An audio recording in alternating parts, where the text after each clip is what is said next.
जोहार झारखंड, बहुत बहुत स्वागत है आपका हमारे चैनल पर। तो चलिए जानते हैं आज की महत्वपूर्ण खबरों के बारे में। अगर आप भी झारखंड से हैं और झारखंड से जुड़ी हुई महत्वपूर्ण खबरों के बारे में जानना चाहते हैं तो चैनल को सबसे पहले फटाफट सब्सक्राइब कर ले। और चलिए जानते हैं आज की महत्वपूर्ण खबरों में से पहली बड़ी खबर के बारे में। रांची जमशेदपुर में भूकंप का 5 सेकंड तक हिली धरती, कुट्टी रहा सेंटर, 50 किलोमीटर के दायरे तक असर, रिक्टर स्केल पर 3.6 रही तीव्रता। झारखंड में शनिवार को भूकंप का झटका प्रतीत हुआ है, यानी महसूस किया गया है। झटके सुबह 9:20 बजे आए हैं।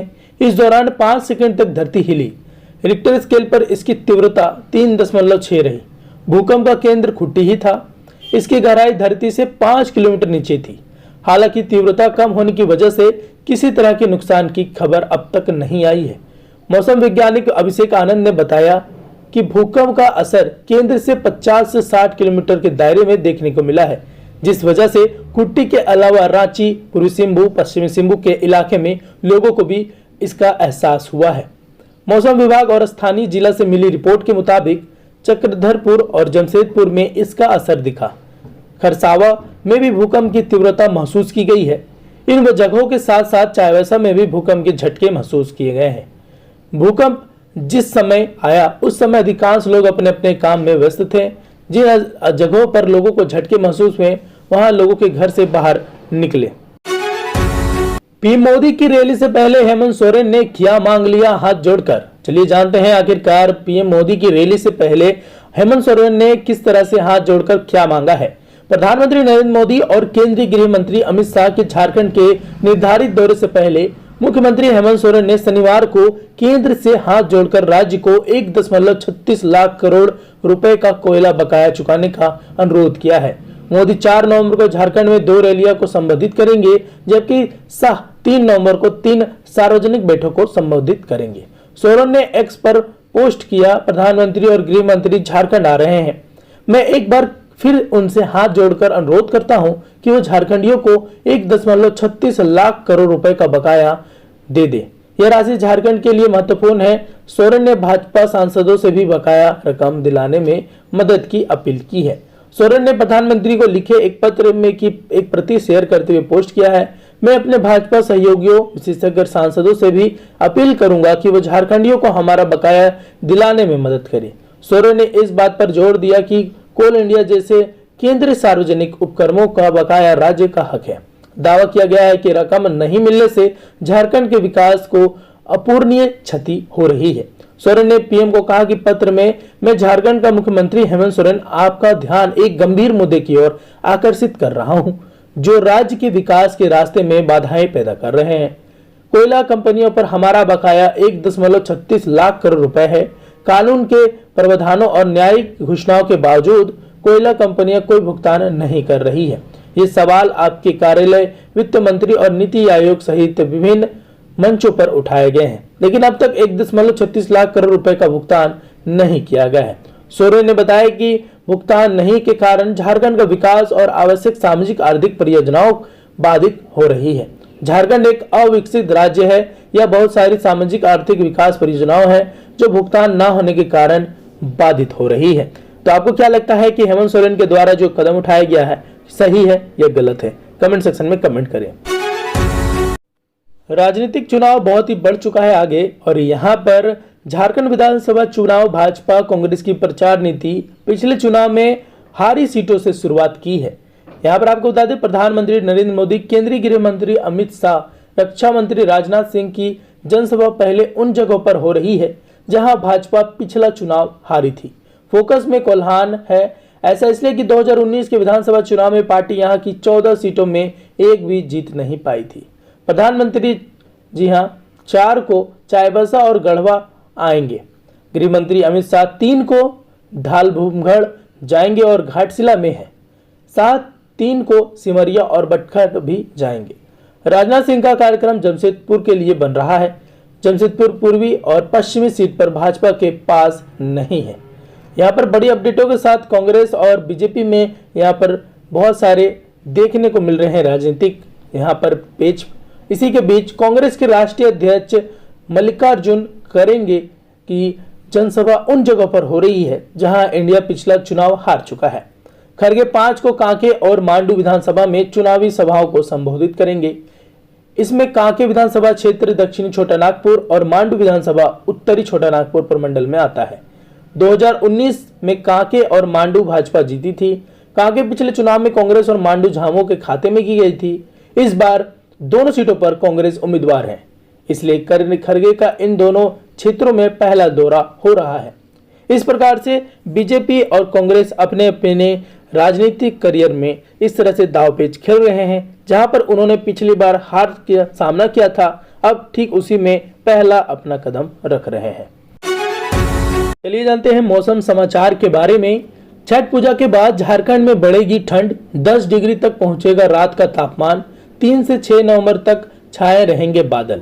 झारखंड में ठंड और छठ दोनों का असर धीरे धीरे होने लगा है। तूफान दानाकी से दीपावली के पहले हुई बारिश के बाद तापमान में गिरावट आई थी। इसके बाद 3 दिनों तक स्थिति सामान्य रही। अब नवंबर की शुरुआत से ही रात का पारा गिरने लगा है। अगले 3-4 दिनों तक तापमान में 3 से 4 डिग्री की गिरावट होगी। इसका असर छठ पूजा में भी दिखेगा। हल्की ठंडा का एहसास होगा। छठ के बाद तापमान में गिरावट आने की संभावना है। नवंबर के अंत तक रात का पारा गिरकर 10 डिग्री सेल्सियस तक पहुंच सकता है। इसके जोरदार ठंड का एहसास होगा। इधर अभी ही रात का तापमान लगभग 17 डिग्री सेल्सियस तक पहुंच गया है। इसका असर शाम ढलते ही दिखने को लगेगा। शहर के विभिन्न क्षेत्रों में सहित आसपास में घना कोहरा छा जा रहा है। रात में हाईवे पर धुंध की वजह से यहाँ पर एक्सीडेंट के भी खतरे बढ़ रहे हैं।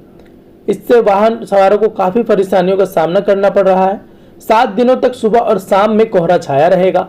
1-2 दिन बादल छाने की भी संभावना है, हालांकि बारिश नहीं होगी। अगर आप भी ठंड के मौके पर इधर उधर जा रहे हैं तो इन बातों का जरूर ध्यान रखें। रांची में अगले 7 दिनों तक मौसम में बड़े बदलाव नहीं होंगे। 3 नवंबर तक सुबह में धुंध रहेगी। 3 से 6 नवंबर तक बादल छा सकते हैं। 7 नवंबर से मौसम साफ रहेगा। अधिकतम तापमान 27 से 30 डिग्री तक होगा और न्यूनतम तापमान 16 से 19 डिग्री सेल्सियस तक रहने की संभावना है। पप्पू यादव को कांग्रेस से मिली बड़ी जिम्मेदारी। झारखंड और महाराष्ट्र में चुनाव प्रचार प्रसार करेंगे। बिहार के पूर्णिया से सांसद पप्पू यादव को कांग्रेस पार्टी में बड़ी जिम्मेदारी मिलने की चर्चा तेज हो रही है। वे झारखंड और महाराष्ट्र के विधानसभा चुनाव में कांग्रेस प्रत्याशियों के समर्थन में प्रचार करेंगे। इस संबंध में खुद पप्पू यादव ने कांग्रेस आलाकमान के प्रमाण पत्र पर लिखा था। इससे आलाकमान में हरी झंडी दे दी है। इस बात की पुष्टि कांग्रेस के राष्ट्रीय महासचिव केसी वेणुगोपाल ने की है। उन्होंने पप्पू यादव से झारखंड और महाराष्ट्र में उनके प्रस्तावित दौरे की जानकारी भी मांगी है। केसी वेणुगोपाल ने शनिवार को पप्पू यादव को लिखे पत्र में कहा कि सांसद ने कांग्रेस आलाकमान से दोनों राज्यों में चुनाव प्रचार करने की इच्छा जताई थी। इसके मद्देनजर सांसद को इसका जवाब दिया गया है। उन्होंने पप्पू यादव से अपने दौरे का कार्यक्रम भी साझा करने को कहा गया है, ताकि जो आने वाली अपडेट्स है वो सभी को पता रहे और वहां के स्थानीय नेताओं के साथ बात करके उनकी रैली के लिए आवश्यक व्यवस्था की भी जा सके। कांग्रेस महासचिव ने इस सामूहिक मिशन को मजबूत करने में सक्रिय भागीदारी अपेक्षा जताई है। पप्पू यादव की यहाँ पर गिनती बिहार के उन चुनिंदा दबंग लोगों में होती है जो बाहुबली से नेता बने हैं। एक समय था कि कोसी और सीमांचल में पप्पू यादव की तूती बोलती थी। उनके खिलाफ कई आपराधिक मामले दर्ज हुए हैं और जेल भी गए हैं। राजनीति में कदम रखने के बाद उन्होंने अपनी छवि को बदलने के में कई प्रयास किए हैं। वे 6 बार सांसद बन चुके हैं। इसी साल लोकसभा चुनाव को पहले उन्होंने अपनी जन अधिकार पार्टी का कांग्रेस में विलय कर दिया था।